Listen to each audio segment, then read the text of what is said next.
In talking to people, I discovered that a lot of people really don't know much about a broken wand ceremony. Some of you have differing experiences, reminiscent of the story of the blind man and the elephant. Yeah. One says an elephant is like a long tree trunk, and another says it's small like a rope, and another says, depending on which side that they saw. And some of you have experienced different parts of it. So before we begin, I thought I'd give you some of the context. The International Brotherhood of Magicians website has a specific chapter, a specific section on the site of what to do when one of the members of the Brotherhood dies. And they suggest specific things: a gift from the ring, notifications to members, an obituary for the linking ring, those kinds of things. They also mention the broken wand ceremony, and they say specifically that the officers of the ring are not to aggressively contact the family about having such a ceremony. Only if the family contacts them should they consider having such a thing. And in fact, Judy Donaldson specifically contacted us and said, I think I would like to have a broken wand ceremony for Fred, which is why we're doing it. The other thing on the website is a very complete ceremony, which we assumed we'd print out and use, until we read it and realized that it is actually on the IBM site a religious service incorporating the breaking of the wand. Well, if there's one thing that Fred would not have wanted, it would have been a religious service. In fact, Judy said to me very earnestly, you can take care of it, you can do it any way you want to, just please don't pray. And the word prayer is in the service a number of times, of course. It was written by a preacher. It's a non-denominational service. Nevertheless, it is a religious service, and that's not what Fred would have wanted. My good friend Peter the Adequate did some additional research for me, went to the SAM website, where in fact they have their own broken wand ceremony. It's not a religious service, but it's an elaborate ritual reminiscent of Masonic rituals. And as Judy said, Fred really didn't like rituals very much, which could make us wonder why she would want us to do the broken wand ceremony. And she explained it very well. Although Fred wasn't much of one for ritual, he believed very strongly in tradition. And for those who are not familiar with the idea, it has been a tradition for years now that when a magician dies, a broken wand ceremony is conducted as a final way of saying goodbye from the magic community. Now, there's some other points of context. Individuals have asked me a lot of different things, and this is as good a time as any to answer the questions that I've had so everybody knows the answers. The first question I get is, how's Judy? And I'm very pleased to be able to tell you Judy's doing fine. She is surrounded by her sisters, her son, the rest of her family, and many friends, and she is doing fine. In fact, she reached the point just a day or two ago where she told people to go away and let her alone so that she could spend a little time grieving by herself. So Judy is doing quite well. Another question, what is she going to do? And there are multiple parts of that. In the short run, she's going to take a little bit of vacations and things that have been planned before. In the long run, she's talked about possibly leaving Austin, moving closer to some of her sisters and so forth. But this week she said, there's no hurry for any kind of a plan like that. Certainly, I'm going to stay in the house. I'm going to be in Austin for at least a while. There's no particular plan to move. And then many of you, for various reasons, have asked, okay, what's going to happen to the magic shop, to the Scott Magic Company? Well, the Scott Magic Company will continue in a different format. Mike Gold had a deal with Fred from years ago, and Judy is happy to honor that deal, that Mike has purchased the rights to the name and the manufacturing rights, plus any dies, tools, spare parts, and so forth, for all the many wonderful things that Fred built. So the Scott Magic Company will be owned by Mike Gold, and what he does with that will be his choice. Judy's very, very happy with that, so that the name doesn't die. And what about the store itself? Well, if there's one thing that Judy isn't interested in right now, it's running a magic shop. And so she asked if we would help her liquidate it in such a way that she could get some money for it, and yet something that can happen fairly quickly. And so Gus Davis, Steve Farmer, and I spent all of Wednesday in there inventorying virtually every item in the shop, probably $10,000 worth of stuff at retail. Wow. Hundreds and hundreds and hundreds of items. And we're talking with a number of different sources for how to get Judy the best deal and yet still let the stuff be used by magicians, not just thrown into a junk heap somewhere and so forth. You may see a Scott Magic booth at Twist and Shout, the balloon convention that's coming in a couple weeks. You may see some of the items at the Lone Star auction in Fort Worth. You may see some of the items at some of the other places in town that have limited magic stuff that never wanted to compete with the Scott Magic Company. That's no longer an issue, so some of that may happen. And we'll be working on that. We are working on that now. So as far as the magic shop, north, it's the Billiard Depot and Joe Lyons. South, it's Robin's Party Shop and Ruth Petty. And as far as I know, that's about it for retail magic shop in Austin for the immediate future. Are there any questions of general interest in terms of what's happening and what's going on? Because I know everybody is interested, everybody cares, everybody wonders what's happening. I think you covered the main one. Okay. If not, the IBM website suggests that the ceremony should be on the back of a giant playing card, or in the front, a giant playing card.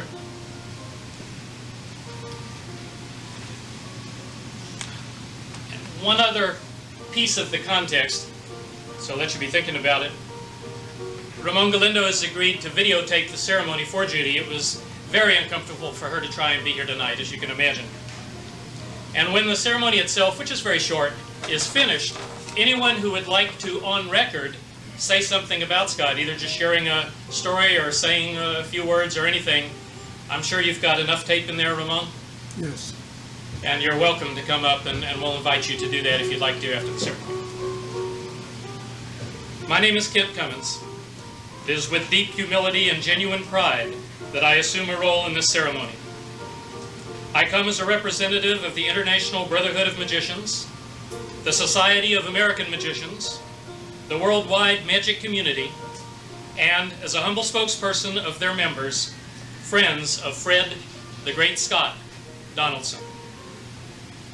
One we talked with yesterday is silent today. Therefore, I ask that we observe a moment of silence, each of us remembering him in our own way.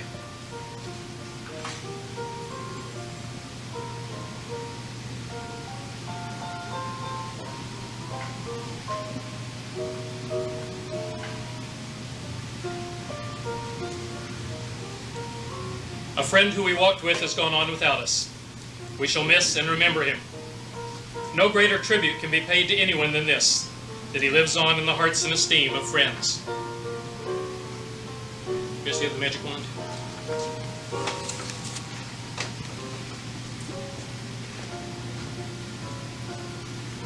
We looked with Judy for one of the magic wands that Fred made, and they were all sold. Only on the shelves were plastic wands, and somehow that just didn't seem right. And so Chris, remembering how Fred made the wands, duplicated the process and created this. The magician's wand and story and symbol is an ancient conjuring representation of mystery. To the uninitiated, it is but a piece of wood. But to a magician, it is a reminder of the joy and pleasure of an entertainment art that has existed since ancient times. This symbol is for all magicians, an historic emblem like that old illusion called the linking rings. It links each of us with others of like mind and heart in this vast magic fraternity. Fred Donaldson is a magician. You wielded a wand, this ancient emblem of mystery. It symbolized the magic power that was yours as you used your knowledge of magic secrets and your skill in their exemplification. Now, its power is gone. It is again a mere stick, devoid of all meaning and authority, useless without your hand to wield it.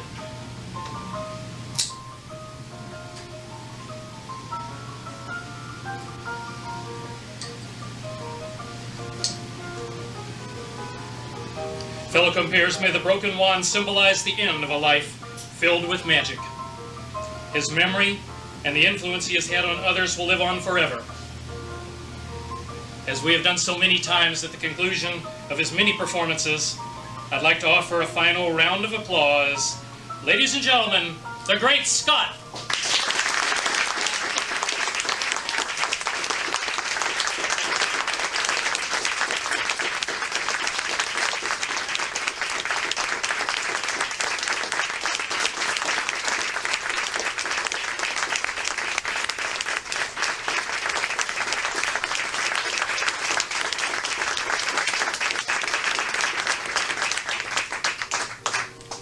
Now you were asked to sign a copy of this poster at the back of the room. I didn't leave them at the early part of the evening, but now I have. There's a briefcase on the seat on there.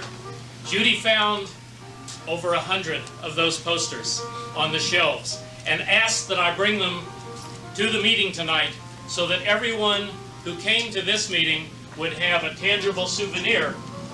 This is the first magic poster. Fred drew this himself, designed it himself, had a great time doing it. Judy remembers very well. Even though it doesn't say the great Scott and Judy, she was already beginning to become his partner, and she remembers the hours he spent on it. He felt that if he was going to be a magician, he had to have a magic poster. And so, like some of us think we have to have a business card, that was the first thing that he did. So these are actual originals of his original poster, probably from about 1972. And there's one in the briefcase back there for everybody that's here. All I ask is that you be sure and sign one copy of the poster, which we'll give back to Judy. Now, I invited people that would like to get up and say a few words, and I'm going to start because I have the platform. Fred was one of my favorite people. One reason I was asked to do this is that our friendship far transcended the world of magic. Fred was one of the few people I could disagree with violently and still respect his opinion.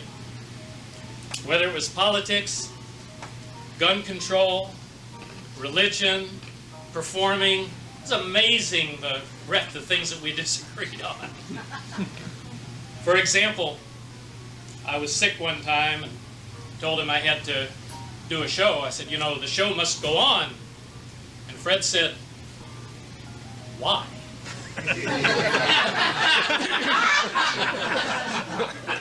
It's just a show.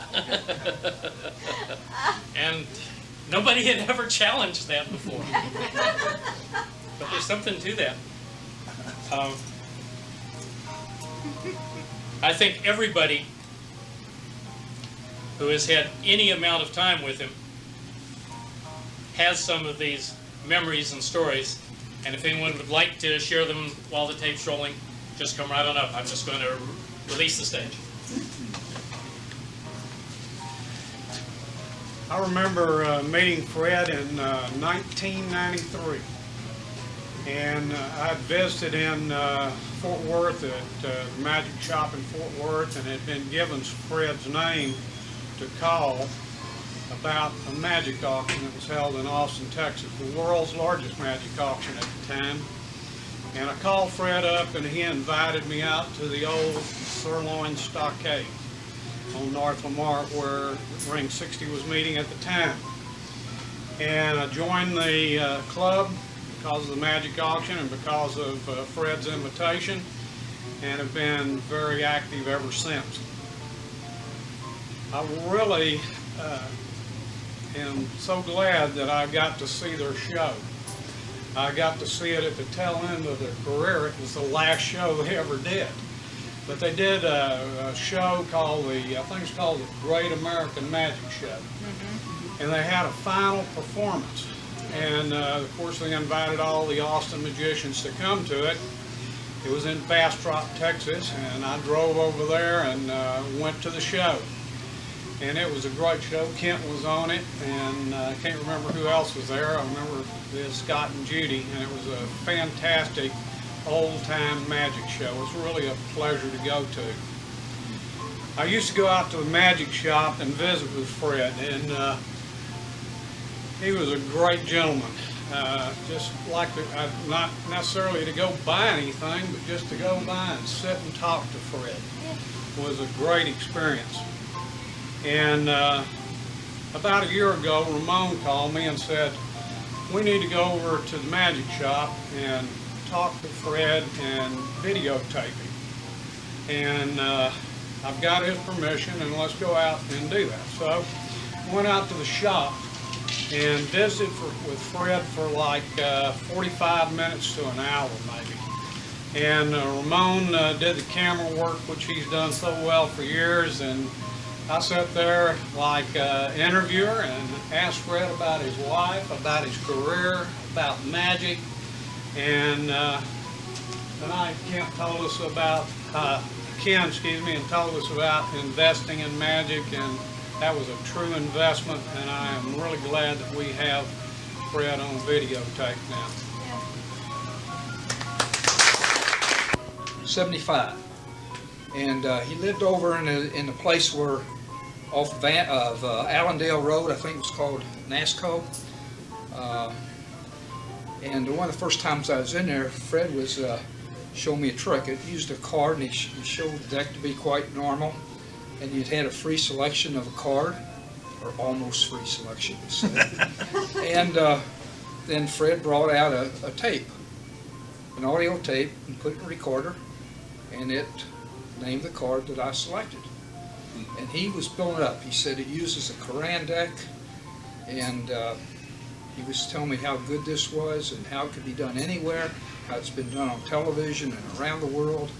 And Judy spoke up, and she says, well, Fred, don't play it up too big, because after all, you sell it for $1.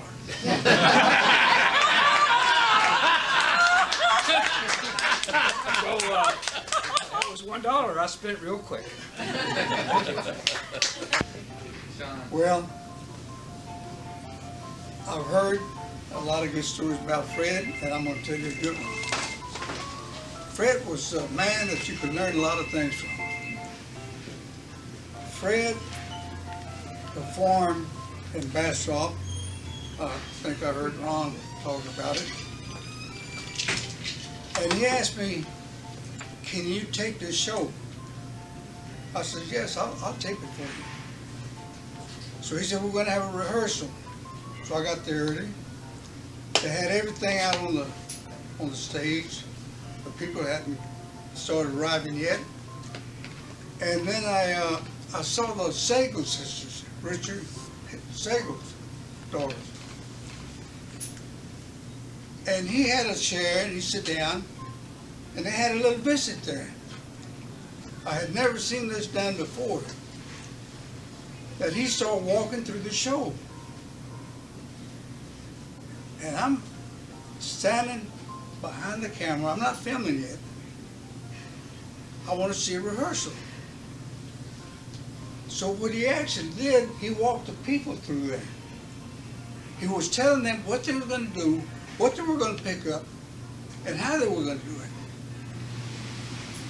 And here I am.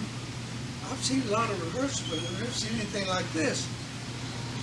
But you know, when the show come, it looked like they had been doing it for months. That was the most beautiful experience that I have ever had, seeing someone do that. I got a good lesson. I went back, I looked at the video, and I said, this is exactly what he was telling us girls to do. And every one of them knew exactly when to do it. Now, Fred also gave shows at Laguna Gloria. I don't know if all of you know where Laguna Gloria is, but it's out there on by Lake Austin on the West 35th. At that time, Fred and Judy were doing puppets. I was out there doing walk-around magic, and actually I had my camera with me. And they were doing this puppets. Fred was behind the set, and Judy was up in the front, and they were having a grand time. And the children and the grown-ups were just glued onto that. Of course, you had to do quite a few shows at that time, but there was a lot of people out there. I thought I would share this with you. I love Fred, and I love Julie. Bless him. Bye. This thing he probably told me. This was way back in 75 or 76 when we had a very active junior ring at that time that met at a Austin Parks Department place in North Austin, the Dottie Jordan Recreation Center.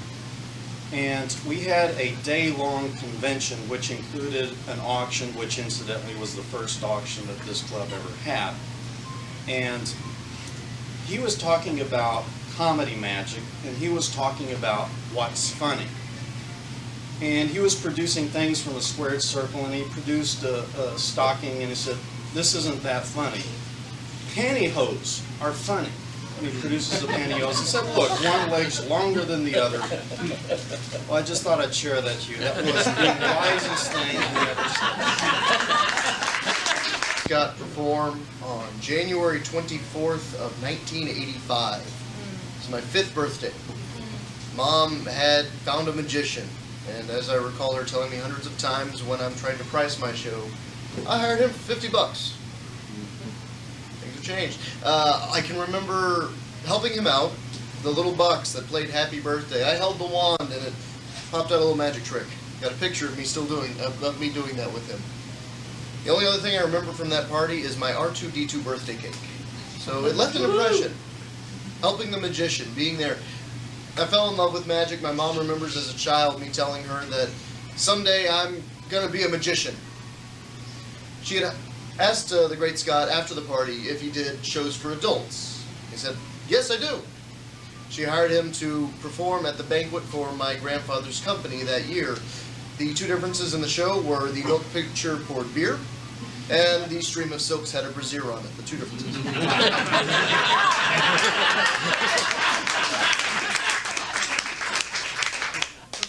Versatile man. When I was a teenager, 16 years old, had a car. I remember the first time going to Scott Magic Company, thinking I missed it. Went and knocked on the front door. Found Scott Magic Company. Mom gave me allowance for gas money. That gas money went to magic tricks. I would stop by the Drag or 6th Street on the way home and make gas money that way. That's where I first threw a 3-card Bonnie. Yeah, okay. January 24th, 2005 was my 25th birthday. And went out, had a great time. I found out that Fred was in the hospital. So we did a toast for him. I get home and there's a message from Steve on the answering machine saying, "I've got bad news. Give me a call." It was about 3 a.m. so I didn't, but I also knew what had happened. I got tears in my eyes. Was really broken up about it. Thing is though, it made me realize I've been in magic for 20 years. I'm 25. And I have to think, if Mom hadn't thrown me a magic birthday party that year, I might not be here with you now. I might have a job that I hate. I don't. I love this. And it's all his fault. One of the few people in Austin that I really considered family. When I first arrived in Austin, I went to the shop because I needed some supplies, and I was immediately struck by this very old map that was falling apart on the door with a bunch of pins in it. A pin for every party he had done anywhere in Austin, and one of my goals was to beat him someday. It never happened. It never happened, but it really impressed me. But what impressed me most was the fact that you didn't just go to buy magic at the shop, you went to buy and visit, even if that wasn't your intent. And as years went on, I found myself actually finding excuses of things I needed to buy just so I could go out, buy and visit. And then, of course, after a while, I just stopped trying to make excuses. I just went by and visit. And I loved talking politics with Fred. I loved throwing ideas back and forth. He was a great sounding board. And even though, and I found that actually I agreed with him on politics and on a lot of things, but even the things I disagreed with him, it was fun to talk about. But one of the things that always struck me about him was his incredible wealth of experience in things. Every time I thought I had come up with a great idea or a great way to do something, he would listen very patiently, and then he'd say, I remember doing something like that on such and such time, and he would tell me exactly how he'd done that 10, 20, 30 years ago. The other thing that strikes me about Fred is that, in my mind at least, it was never just Fred. It was always Fred and Judy. There's a lot of other friends that I have, and I go and visit, and I go visit Kent, I go visit, a lot of other people from the Magic Club and other friends of mine, and I go to visit that particular friend. When I was trying to think of things to say about him, every time I was thinking about it, it was always Fred and Judy. It's one word. And they really taught me what it is to really be a couple, what it is to really stand by somebody, and that's probably one of the things that I respect the most out of Fred.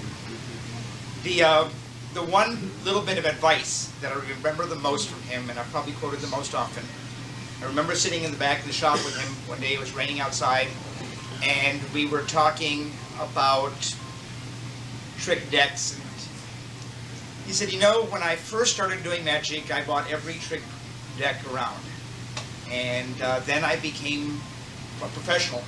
And I got rid of all the trick decks, and I learned every magical sleight. And then I became a seasoned professional, and I got rid of all the sleights and went back to the trick decks. And the neat thing about it is that he told me that just at the right time, because I was right at the point where I was starting to learn all these incredible sleights, and I said, hell with it, I just went straight back to the trick decks. Doing fine. 70s. And I walked in the shop, Fred was sitting in his chair, as he did so many times. And he was sitting there reading a newspaper, which didn't really strike me too much until I really took a look at the newspaper. It was Chinese. and Fred, who a lot of people didn't know, was just reading a Chinese newspaper, and he did that on a regular basis. And over the years, I've got probably as many stories as Kent, Peter, and everybody else has shared. But probably the one that means the most to me was in late 1999. The love of my life and I were having dinner with Judy and Fred, which we did an awful lot of times. We were talking about getting married, and we're talking about trying to find someone who would marry us. We needed a minister, a reverend, a priest, a rabbi. And Fred says, I'll do it. And I said, what? Judy says, well, yeah, Fred was an ordained minister. Fred Donaldson did one marriage his entire career. Mary Kay's and mine. And it means an awful lot to us. Thanks to Ramon. I heard on tape. It means an awful lot to Mary Kay and I. And it meant a lot to Fred. These sort of things, we haven't had a lot of experience doing. Before I can talk about Fred, I really have to talk about myself, because I became aware of the group, IBM, I think it was, before Sam. This is probably in the mid-90s, early 90s, somewhere around there, when I was working in the software industry. I spent about 10 years in a small room. And as a boy, I grew up loving magic and whatnot. And when I got to Austin, I thought, I'd really like to get involved with the local groups and really start to do something with it, maybe start performing one day. I always dreamed of the day I would get out and perform. That wasn't really the time to do that. I was in a little room working. So the only thing I could do was go to a local magic shop, which I did. I sought out Scott Magic and went and met Fred, and kind of like Peter said, bought stuff and listened to stories and whatnot. And I did that off and on every couple of years, maybe one little trip.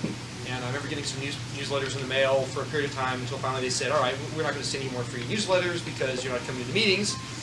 And that was it for many years. And probably about 94, somewhere around, about 6 years ago, something like that, I started going into the shop more regularly, started getting involved, started performing and whatnot. And I remember buying Fred's effect of the Jokers with the bolt through the middle, if everybody called that. Houdini Hoker. Yeah, that was one of the first things I bought from him that I think he made himself. And I still use that trick today, that effect today. I love that effect.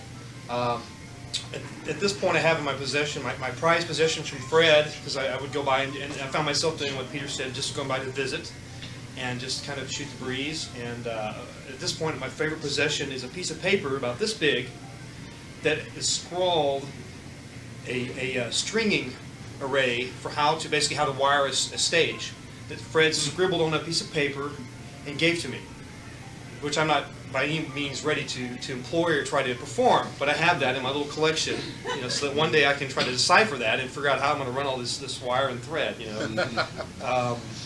But Fred always gave the same advice. He would say, "Why would you want to use a gaff deck when he was always telling those things." I remember that very much, and I'm definitely going to miss that opportunity, that ability when you're working all the time to take a break and run out and go somewhere to look at magic. And that was the place I went. And that not being there, I'm going to miss that to some extent. So anyway, that's my memory of Fred. Just thinking about him, I kind of lost my train of thought, but I'll stop there.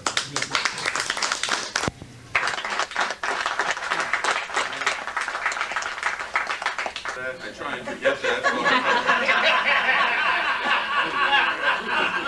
I didn't really want to add and subtract on that one, yeah. But yes, he can do adults, and he did my 50th. But like so many people, and our sons grew up with magic and with the Scott Magic Company and with Fred Donaldson and Judy. And I know right now, particularly our younger son is and Kent can attest to this, a budding professional magician who seems to almost be fighting his skill with the thing, but he's so good. And a lot of it has to do with Fred and Judy. But I used to like to go over to the Scott Magic Company and just sit and talk with Fred. He would always assume that position behind his counter. I always thought of it sort of as Fred's throne back there. He would sort of rule from there, and we'd get the truth. And one of the truths he gave me, which I take into life, and I'll leave you with, we were talking about tricks, and he says, he said, you just practice it the first 100,000 times, and pretty soon you get fairly good at it. Well, that was good enough, and I had a trick I was working on, and I did it the 100,000 times, and it didn't work but about 3 of those 100,000 times. And I went back to him, I said, okay, I've done my practicing, what should I do now, because it still isn't working. He said, well, you practiced it wrong 100,000 times, you'll never get it right.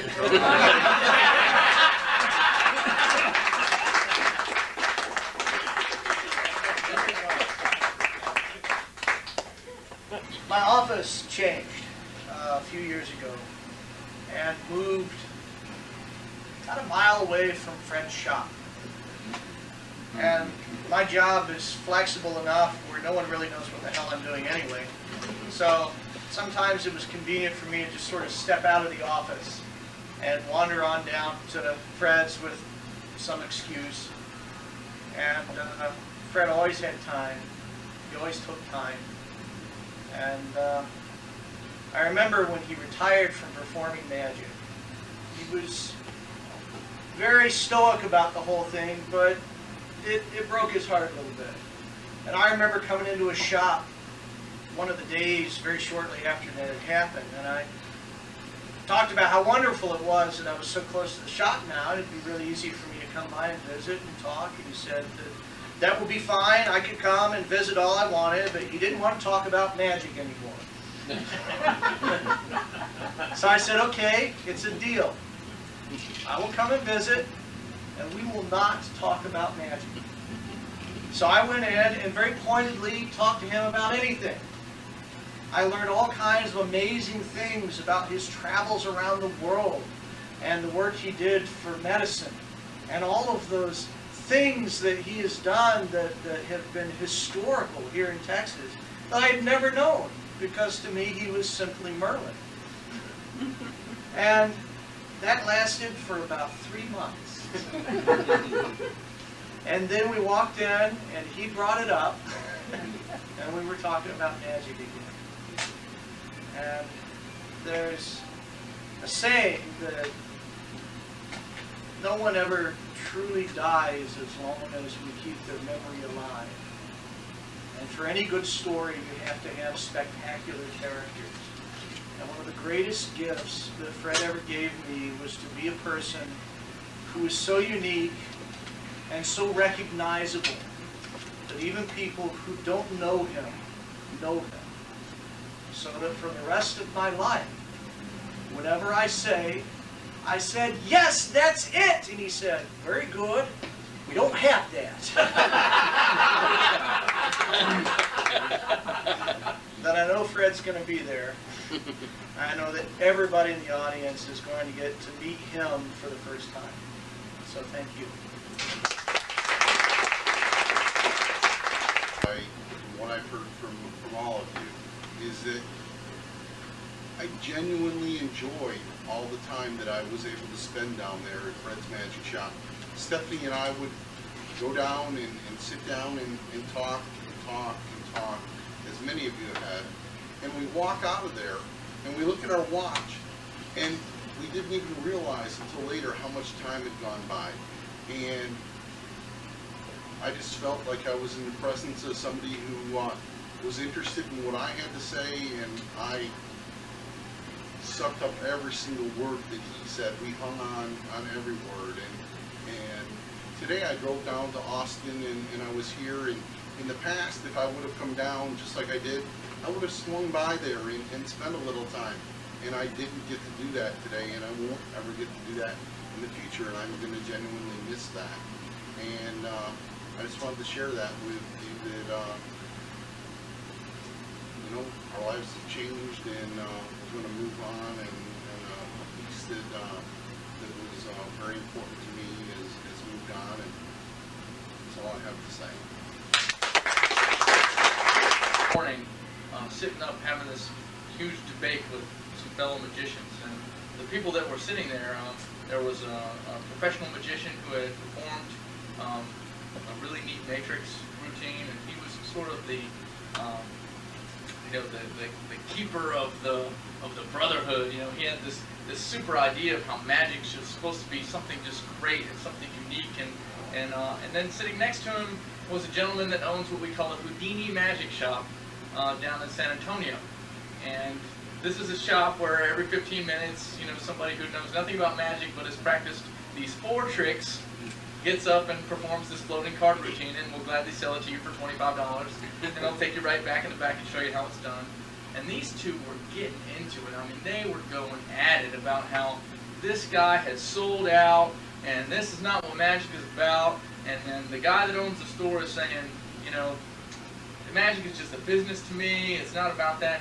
And so I listened as this professional magician, the guy who does the matrix, he explains. He says, you know, how do you want somebody's first interaction with magic to be? Do you want it to be the kid that walks into Houdini's shop and a young, bright guy who's practiced 4 tricks says, how much do you want to spend? And the kid says, I got about $10. He runs through his inventory and he turns around and he grabs a $10 trick and he says, here you go, thumb tip and a couple of silks for $10. And he performs it because he's performed that trick a million times, and sends the kid out the door with really nothing. And the kid will do like I did when I was a kid, and he'll think his hands are too small and he can't manipulate the deck and he can't manipulate the trick, and he loses interest. Or do you want magic to be, there's this old, and he takes this prop down from the shelf, and you know, he treats it with this super care, and these are his words. I mean, I'm repeating what this guy told me, and he dusts it off and he shows it to you, and he puts it back on the trick. And after a while, you get your nerve up and you ask, you know, can I learn something about magic? And he takes a book, and he gives you a book, and he says, I want you to read this, this, and this, and come back to me later. And this was a child he was talking about.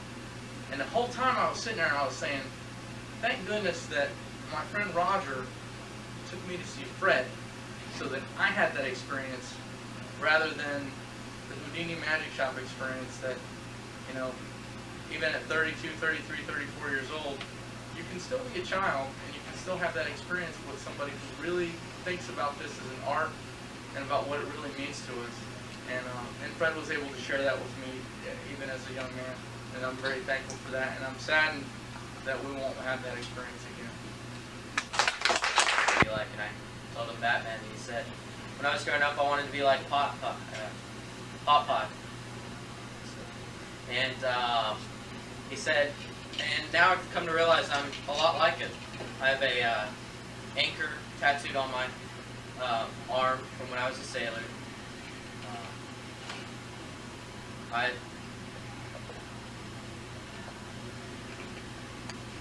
There's some other connection with the second one. And Popeye liked tall, skinny women and flat-chested women. Well, 2 out of 3 ain't bad. And now I've come to realize that Fred's the kind of guy I want to be when I get older. knew everything, and he was willing to take the time to explain things to people and talk to anybody and treat them as equals. I belong to both Sam and Abby. I never met them after that, and I didn't feel that same caring. Even to one of the last times I met them last year when they made the effort to make the contest we had in June. I will always have a warm feeling in my heart for Fred Donaldson, and it will last me all my life. For the Scott Magic Company, and I couldn't find it. All I found were some houses, and I finally there was this guy out mowing his lawn, and I pulled in and I said, I'm looking for the magic shop. Do you know where it is? He said, yeah, it's right behind my house here. So I went in, and I was actually on my way to the airport.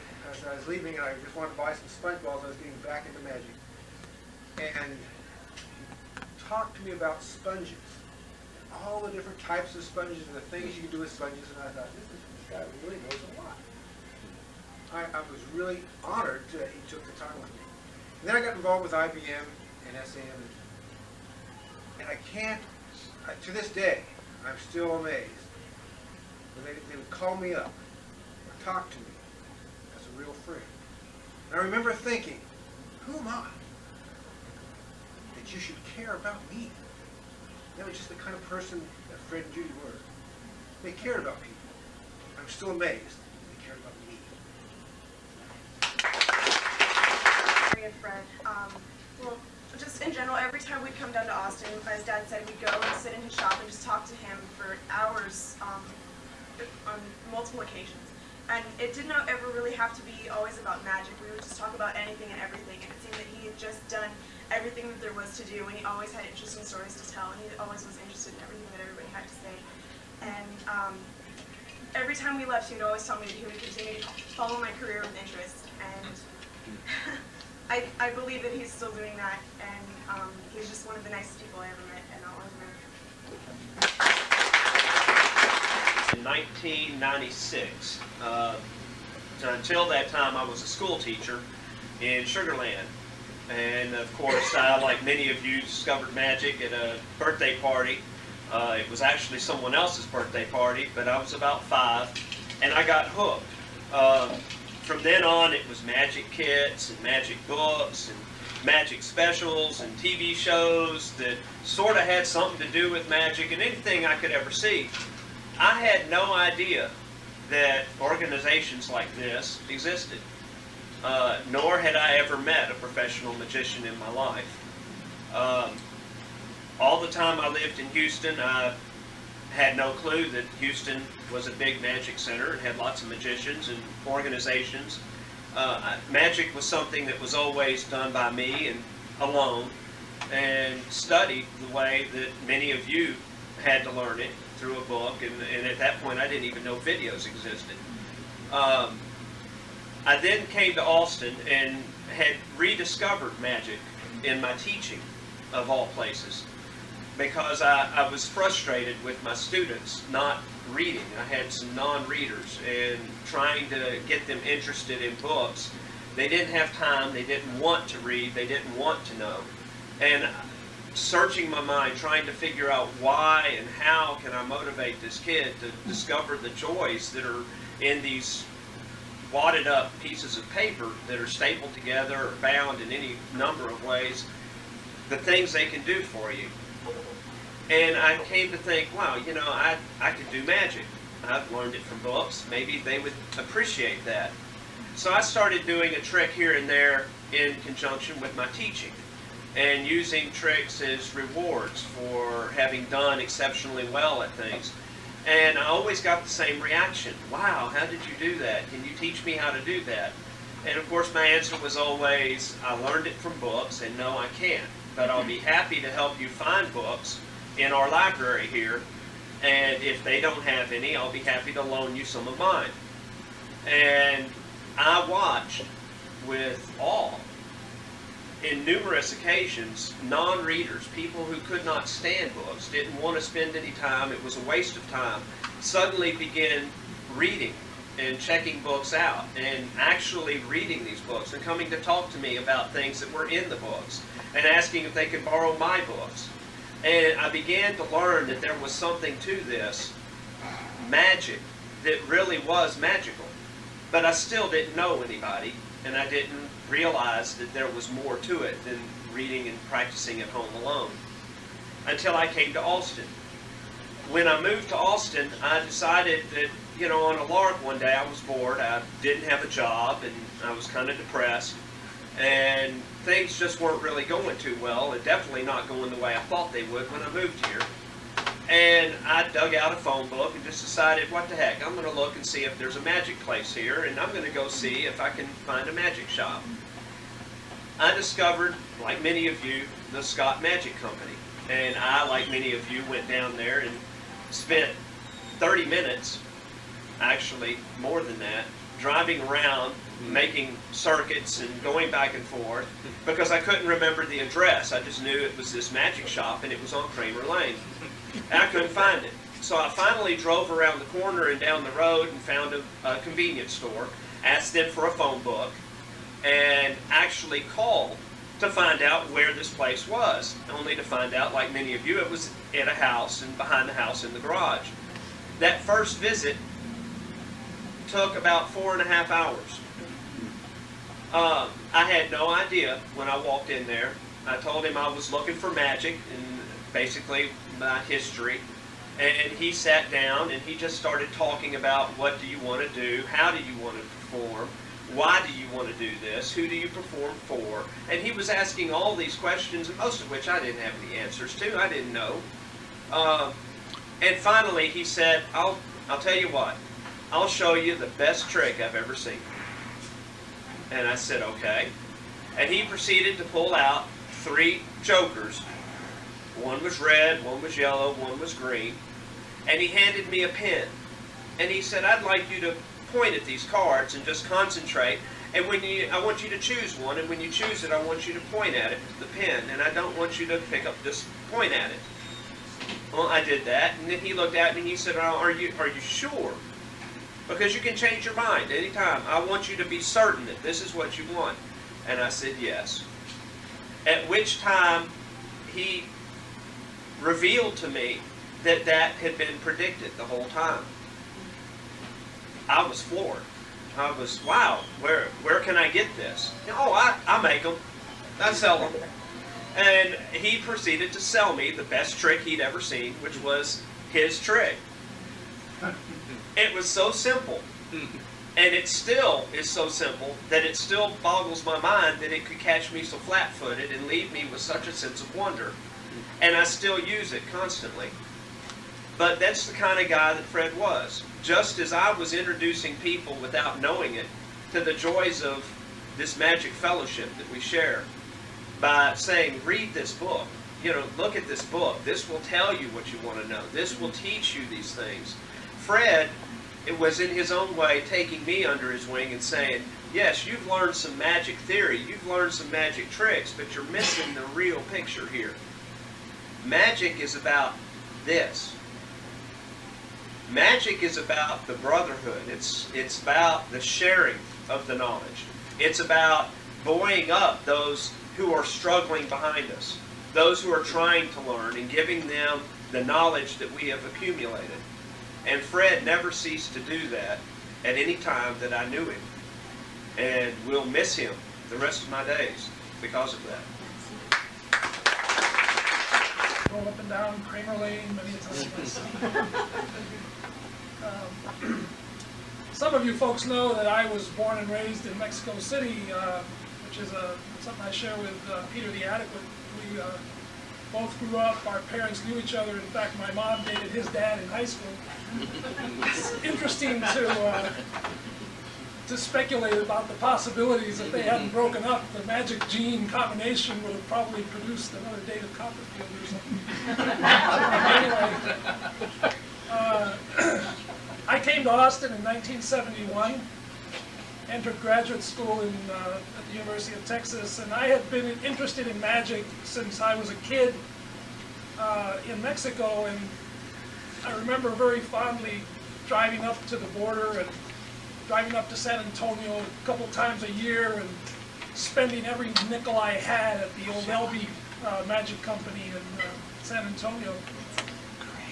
And I spent about 10 years here in Austin just pretty much doing what I'd always done, which was fiddle with magic and doing tricks for our roommates and, you know, not really much more ambitious than that. And I remember one time I realized that it was time to replace the invisible deck that I had had for 10 years. I mean, it was just not doing its thing anymore. And so I looked up in the phone book and I found the one and only magic shop in town and made the excursion up to Kramer Lane. As so many of the rest of you, you know, spent about 4 hours there without even realizing where the time had gone. And it wasn't long after that, this was in the early 80s, Fred told me about the magic ring and the monthly meetings, and I started showing up. And I have to say that it was a rather intimidating experience. I was just an amateur. I never really performed for anybody or a crowd bigger than, you know, 2 or 3 people other than family. And here I was sharing this experience with all these professional magicians, and I just ate it up. I mean, I was there every month. At the time, we're meeting in some little place on Congress Avenue. I forget what it was in the early 80s, some restaurant. I just remember it was long and narrow. And it was shortly after that that we went to the Sirloin Stockade on North Lamar. Anyway, I hung around for a long time, and I remember one time Fred came up to me and said, "So, you've been here for," I don't know if he was an officer at the time, he may have even been the president that year, but he said, "You know, I've seen you, you know, come around all this time. When are you going to become a member of IBM?" And I knew very well that becoming a member of IBM meant that I had to get up here in front of everybody and actually perform something. That was the requirement. And yet that was, to me, a huge barrier, because how could an amateur get up in front of a bunch of professionals and do anything like that? And so I kept putting it off and putting it off, probably a couple of years. And finally, Fred cornered me. And he said, "You know, it's time that you become a member of the ring." And I said, "Well, you know, I've been thinking about what I might be able to perform, and I haven't quite figured it out. I mean, I have one possibility, but I need to do some practice and everything." And I remember very clearly, he said, "You're going to do it next month. Next month's meeting, you're going to do it." And I looked at him like, no, you don't understand. He says, "You'll be ready." And I did not, I mean, I was on the spot, but the interesting thing is that I knew that he would be disappointed if I did not show up the next month ready to do something. And that was a heck of a month for me, trying to figure out, you know, because I really didn't have any idea what I was going to do, but finally figured something out, and sure enough, the next month I dragged myself up and I did it, and it seemed to work just fine. And that was a big barrier for me, and I owe it to Fred that he took me past that. So Fred, thanks very much.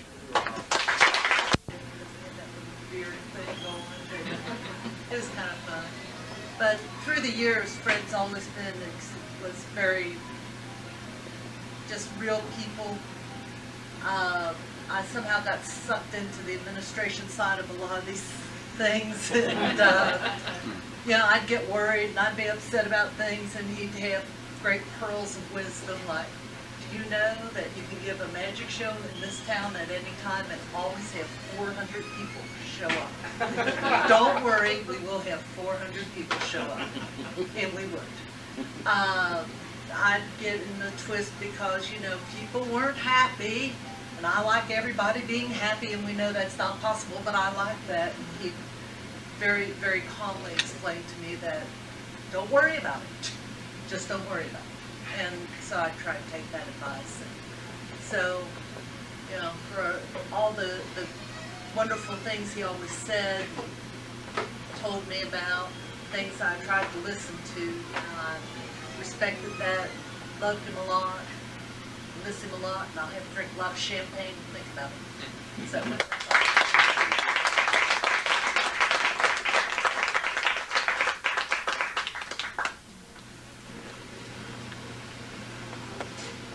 wanted to say a few words, short and sweet. I don't remember when I first met Fred and Judy. It was at a puppet show for my niece, but I have no idea what year it was.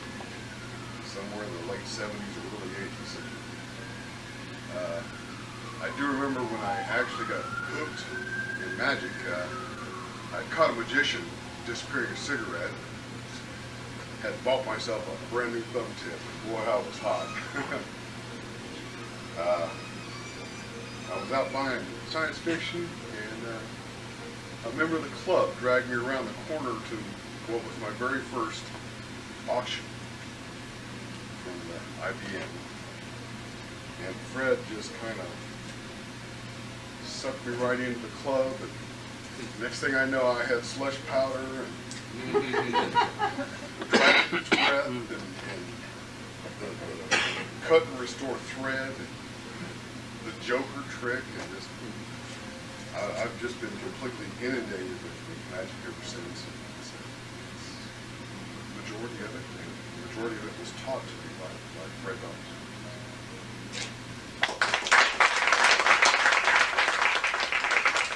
In fact, we will. But let's end the formal ceremony. Thanks to everybody for sharing the memories, and thanks especially for coming out tonight.